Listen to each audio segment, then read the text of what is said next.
Welcome back. Here's the Kovacs report, and we've got a review I didn't think I'd get out this week, but someone very kindly sent me a scanned version of Deadpool Batman. If you don't know already, it's currently print only for a while. They're going to release the digital version at some date in the future. We don't know. So I was worried I wouldn't get this review out this week. But like I say, I've got one in the post. We were supposed to arrive today, but the British Post, if you don't know, is as good as its trains, which means they never arrive on time. And there's always a problem. But anyway, if there are any postmen out there, I don't blame you. I blame the system. So Marvel and DC, 20 years in the making, or rather 20 years since the last huge Marvel DC crossover. But is this one any good? Well, let's find out. Let's find out. There are a number of stories in here, a few short stories, and the main one by Zeb Wells, who, if you follow the channel, you know I'm not a big fan of. I do not trust this man with anything at the moment. After he butchered the Amazing Spider-Man for 3 years, 60 issues, I really went into this nervous, let's just say, nervous, but excited at the idea of a huge, big two crossover. Art for the main stories by Greg Capullo. So, at least I thought the art would be in good hands. Let's dive straight in. But before we do, I should say, don't forget to like the video if you like the video, and absolutely hit that subscribe button. If you're sitting there thinking, should I hit subscribe? You definitely should. Batman would advise you to do it as well. Anyway, there are at least 30 variant covers for this book. They are absolutely milking this one, and we all knew they would. Here are a few, some better than others, but the main story, The Dead of Night, here we go. So it is Wayne Manor, it's late at night, and old Bruce Wayne, he's doing a bit of research on some recent thefts. Yes, there's been some thieves stealing very specific things, or in fact, ingredients, chemicals, herbs, all sorts of things that once Bruce has done his great detective deduction, he realizes they are all the things you need to make Joker's venom. Enough to infect a small country, and Bruce decides I have to find him. Now, while he's being pensive, watching the moon, that very classic shot of the windows in Wayne Manor with the moon, I will become a bat, a creature of the night. Something does come through it, but it's not a bat, it's Deadpool. Now, quick note about the Deadpool in here. It is pretty much an absolute anxiety attack of gags. Every single panel, gag, joke. At some point, I had to look away and take a break because my heart was beating so fast, trying to keep up with the gag a second. It was a little bit too much. Some were funny, some were downright not funny. But again, this is Zeb Wells we're talking about. Anyway, why is Deadpool there? Well, he's in town because he's been hired to, do what he does best, which is assassinate somebody. And while he's here, he thought he'd double up and he'd go visit a billionaire who he thought might have a job for him. But Bruce says, I'm not that kind of billionaire, so get out of here. They do not like each other at all. Bruce especially doesn't like Deadpool. Now, some of these jokes, like I say, are funny. You get a little giggle, but there are a couple that are really below the belt. I mean, we get this weird joke here. We get a weird joke here about Bruce and the Robins, and maybe Bruce likes the Robins a little bit too much. I think the kids call it the PDF thing. So he accuses him of being a PDF, let's just say. But Bruce is like, no, that's not me. That's not me at all. So what he does reveal to Bruce is that he's in town to hit someone, and this hit is on Batman, which piques, of course, Bruce's interest. Like, why are you here? Who has hired you? And off Deadpool goes because he knows he's not getting a job here. And Batman's like, right, guess I'm going back out. Guess I'm going back out into the night. Now, there's a couple of jokes also about the bat signal. He says, Batman, heard of him? Some guy who dresses like a bat, which I'm assured is grim and scary, even though that's clearly hilarious. Sounds made up. I know, but I'm being paid a lot of money to hunt him down. He says, you may find that difficult. Batman is at home in the shadows. No one finds him unless he wants to be found. And he goes, I'm sorry, what the hell is that? You don't think that's some kind of, I don't know, bat call or something? He goes, of course not. It's a bat signal. Back signal, ha ha ha! Oh wow, there's no way this guy is serious. He's absolutely doing a bit. This is going to be easy. See ya, sicko. And that's kind of the whole thing all the way through. Now, Batman's dialogue is a little bit off. Zeb Wells is not nailing these characters. He gets Deadpool more than he does Bruce Wayne. He definitely does not get the voice of Bruce here. Anyway, Deadpool, you see him here huffing and puffing. And I thought like I said, there are a few funny bits. Him climbing up the building because he can't swing or fly, I thought was kind of funny. And he meets Jim Gordon, and they sort of have this tete-a-tete. He takes the mickey out of his porno mustache. It's what you expect, right? And he says he's looking for Batman. And he's saying, get the hell out of here. I don't like you. You're a madman. I've got a gun. But sure enough, Batman turns up and starts hammering on Deadpool, of course. And he's like, holy shit, Batman, you're terrifying. I hate myself for saying this, but the bat thing, it works. He goes, I know. And the voice, so effective. It's a shame I have to beat your ass. Hi-ya. I think you mean Kaya. I'm just like, it just goes on like this. You know, it's this back and forth, which isn't funny. There's some cool scenes. Like I say, some of the fights are interesting. And Batman sort of captures him for a little bit, starts interrogating him. And Deadpool plays dumb. He goes, I'm sorry, I've changed my mind. I don't really want to kill Batman at all. I want to be your friend. I want to help you in whatever case that you're looking up. So they decide that this Joker Venom must be hid somewhere. Okay, and Deadpool out of nowhere says, August the 8th? That was a full moon. He goes, it was. You freaks are obsessed with the lunar cycle, aren't you? No, that's her business. Gross. There's a period joke there, of course.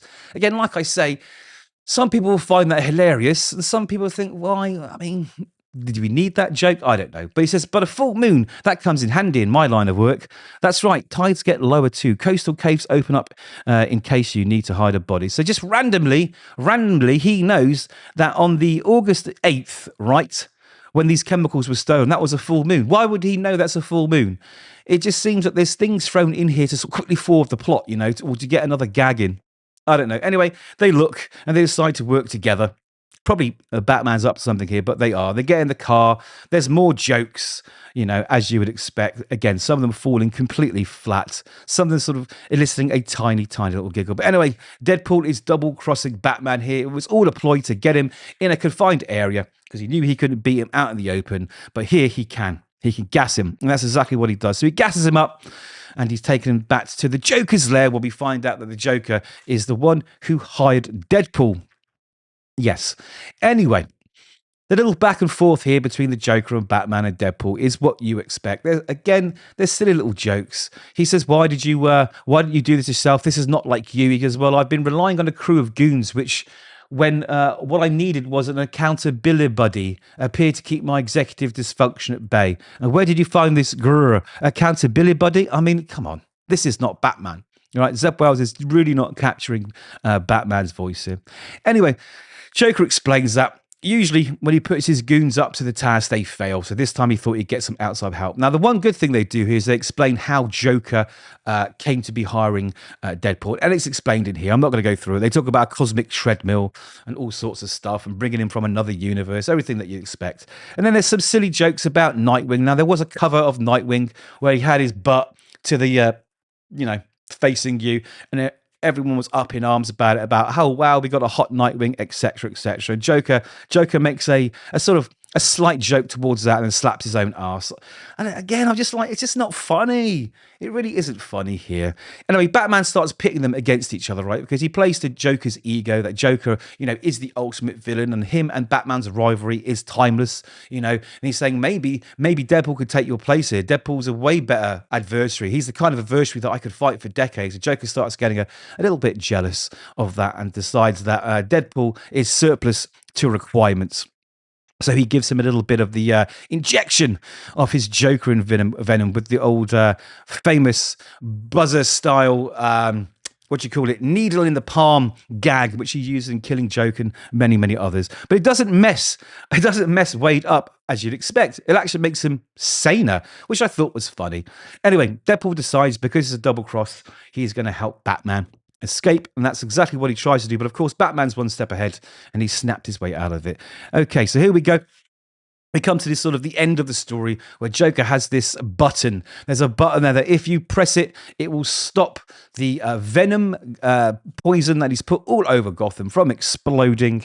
But if you click it, you also die. So it's a kind of case. It'd be, what'll it be, Batman? It's my final joke. And you choose the punchline. But Deadpool, he runs in. And he hits it for Batman, laughing away. And it explodes, killing him. But of course, it's Deadpool, so he's going to regenerate.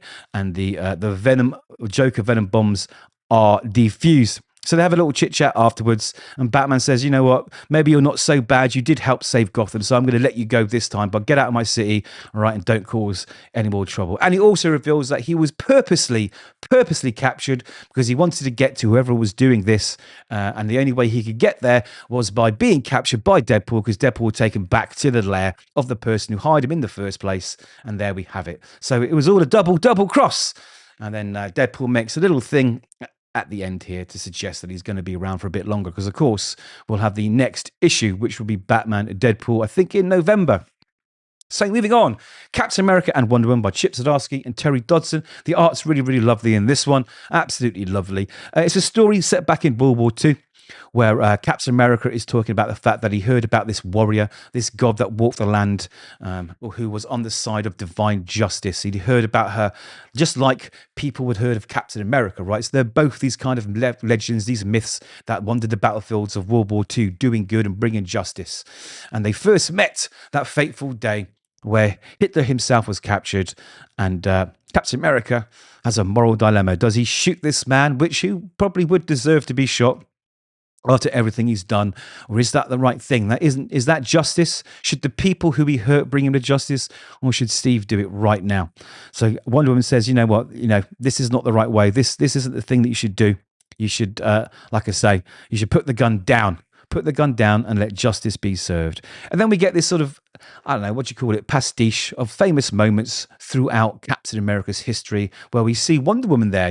Of course, she wasn't there in the original books, but here we are. We see when he comes out of the ice, the fight with Galactus, all the Infinite Earths and other stories that happen between both of the big two. And this is what it's really about. It's really about a sort of love letter between the two of them, of respect, about justice, about peace. There is one nice panel like down here where we get Carrie, a Dark Knight Robin here, just doing what she high energy thing, sitting on Cap's knee. So there's some nice little touch in here. The art's really nice. There's a moral to the story at the end about justice, where in Cap's dying words says, you know what, you. This is the thing I think everyone likes. Is he says on his deathbed, let's just say, he's saying, I'll get you help. You can be saved. He says, you already saved me from the moment we met, and we've been saving each other ever since. She goes, you put the gun down, I put down the sword. And he says, the Infiniverse is crumbling down her. You have to defend it, and the monster street needs to be brought to justice. And that's what it's all about. Now, I'm of two minds about this story, because yes, I think anyone put in that position here with a gun in their hand pointed at this person's head would probably want to kill them. But this is Steve Rogers, right? He always errs on the right side. He doesn't. He's the ultimate hero. He's the epitome of justice, the epitome of doing the right thing. So I kind of slightly irked that maybe took Diana to convince him not to, because I think it would have been out of character if he did, although it would be fully justified, of course. That's the only thing that sort of irritates me in this whole story. Other than that, it's pretty cool. It's pretty cool. Some nice art. It looks good. Then we get a story here, which I think again, I'm really sorry. I'm really sorry, Kelly Thompson. But it just didn't need to be here. I felt like these pages could have been filled up with something else. It's basically Jeff the Land Shark and Krypto playing catch with a football, and that's exactly what it is. The art's nice enough. It's by Gurihiru. Okay, there we go. And it's just them playing catch, bang bang, clicky clicky, as you would expect over the net. And then they get their little come home calls, and off they pop home. They give a little high five, and off they go. It is what it is. Anyway, this is the next one. This is Kevin Smith, I think, and Adam Kubert. Again, the art's really nice. I really like the art in this. Let's just quickly go through and see the art. We'll talk about the story in a second. So there we go. You can see the art's pretty nice. It looks really good. So Kevin Smith returning to write Green Arrow. I mean, people were looking forward to it. For me, this was okay. Again, just another okay story. They both have a few gags. They're fighting ninjas on rooftops and down in Hell's Kitchen. There's some funny gags for people that like those type of funny gags, but I didn't find them funny at all. But I think the best thing for me, like I say, was the art. Anyway, they become friends throughout this battle here with all of these various ninjas. The battle rages on for a while, and then Daredevil's in a bit of problem as a Count Vertigo turns up. So Green Arrow fires a makeshift arrow with a glove on it that he found in Fogwell's gym. And then as he throws it away, you can see it was Jack Murdoch's glove. Yes, good old Matt Murdoch's father. So there we go. That's pretty much it. And then they say they're off to share their origin stories and have a beer. Again, the story was a little bit weak. The art was the highlight. Then we move on to this one. Again, this is a problem with these books, is you get this one big main story and then you get a whole bunch of little stories that are just page fillers. You know, why not just dedicate the whole issue to the main story maybe and put one really good backup story in the back? Basically, the Green Lanterns and the Guardians of the Galaxy, they're emissaries for the Galactic Council. They swap individuals across. It's almost like a go to work at the other business for a few days. And we find out that Rocket Raccoon and everyone else involved is just not towing the company line as such. Rocket's blasting people in the face. You see him getting rid of huge villains here with a gun, and they're taking advantage of having these rings. They're robbing a casino, but it's a mob casino, and they both want to send him back. They say, you know, and then they find out that actually Hal Jordan, who you expect not to turn into a bad guy, is also turned into a bad guy because he's got Thanos' glove. You know, it's just one of those little page fillers. Then we get to this one, which is Frank Miller, who I love. I mean, Dark Knight Returns, need I say less? One of the greatest, one of my favourite Batman stories of all time. Now, people are criticising the art, and I myself find myself doing the same. I'm not sure what's happening. Maybe, I don't know, maybe Frank's has some illness that affects his hand. I don't know, or maybe this is just, you know, him regressing his art. This is where he feels comfortable drawing. I don't know. I'll be honest, and I'm sad to say it because I don't want to offend anyone. The art was terrible. Let's just call it what it is. The art is terrible. It's basically Dark Knight Returns Batman versus Old Man Logan, and they have a scuffle. There's lots of sound effects that fill panels, the usual silhouettes that you'd expect from Frank Miller, and some dialogue that they bounce back. The dialogue is really, really poor. And in the end, I mean, this is the thing, right? So let's just go for this panel by panel, right? They both face off against each other. There's a scuffle, right? And then we see Wolverine here with this weird belt round him. Now, I don't know if that belt was there beforehand or not. So I'm just looking at that panel thinking, okay, he's wearing a belt. Then again, there's more really bad dialogue. And before we know it, we realise that belt is loads of ticking bombs. Now, we never saw that actually get put on him. I think we just have to assume that Batman did it in that fight. And then he blows up and he's sort of submissive. And he says, ready to call it a day, Fido, ready to run on home and lick your wounds. Sure, Bob. And you can come visit any time you get the itch. I'll show you a time. So I'm really not sure what went on here at all, but it wasn't very good. And speaking of things that weren't very good, we have another waste of time from Ryan North. We have a new character, Logo. Yes, a cross between Logan and Lobo. And it's what you'd expect. It's supposed to be really funny and out there and zany and outlandish. But for me, after reading some of the other stories, it just fell flat. I think we've got this amalgamation, I chose my words correctly there, amalgamation of, I guess, the Vision and Ultron. And he's tearing his brains out with his sort of claws. I think those claws fly out with chains on them as well. I think that's what happens.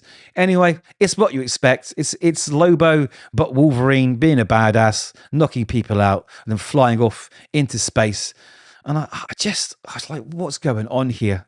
There's some sort of jokes about the amalgamation of characters and things in here, which just, for me, just fell flat. So it's Ryan North and art by Ryan Stegman. Now, the art was nice enough, but on the whole, it's a bit of a letdown. But yeah, there we have it. The backup stories are okay. There's some really nice art.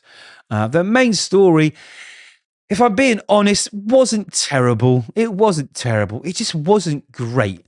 And some of you might say, oh, you're being overcritical. But let's put this into perspective, right? Let's put this into perspective.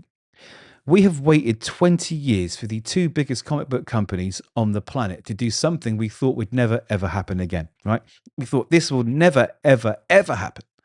We thought we would never see another DC Marvel crossover. Now, I know the original crossover was a bit zany too, wasn't too serious. There was a mini-series which was okay, and then some other satellite books which weren't great. But think about it, right? They finally got this opportunity to showcase their characters in the best possible way and do something really, really memorable. And basically, it just turned into jokes, some little jokes. And I get that. I get that maybe that's what this whole thing is about, is a bit of fun.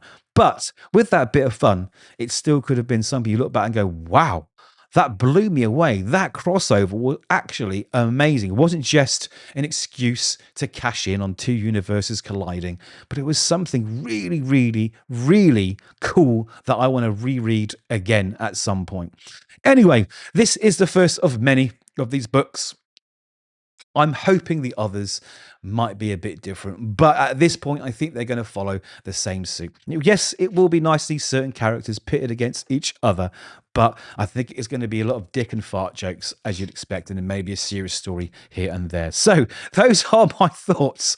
Please do let me know yours, and hopefully you've liked the video, and hopefully you subscribed, and hopefully we'll come back and see you in the next one. Take care.